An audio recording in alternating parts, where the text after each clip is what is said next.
and substitution is where you replace the letters for values. Okay, so here we've got f equals 7 and g equals 5. Work out the value of 3f plus 2g. We should know in algebra that 3f simply means 3 times f. We need to substitute the f for the value it told us, and it told us f equals 7. So we can cross out our f and write our 7.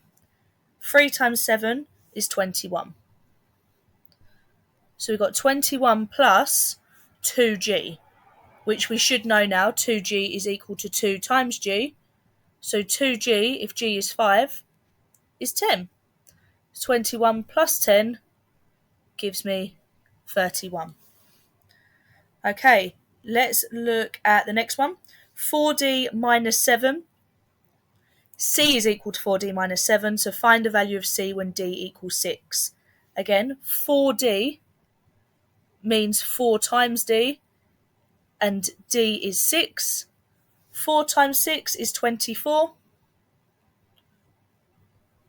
So we've got 24 take away 7. 24 take away 7 gives me 17. The next question we've got here is v equals u plus at. So we need to find v. You can see here we've got v equals. If you're not given that, then please make sure, so if you see up above here, c equals, find the value of c. What we should have done here is c equals 17. Okay, I'll just make it really, really clear that you've done that. So we've got here v equals u plus at. U is 3, so we're going to start with 3.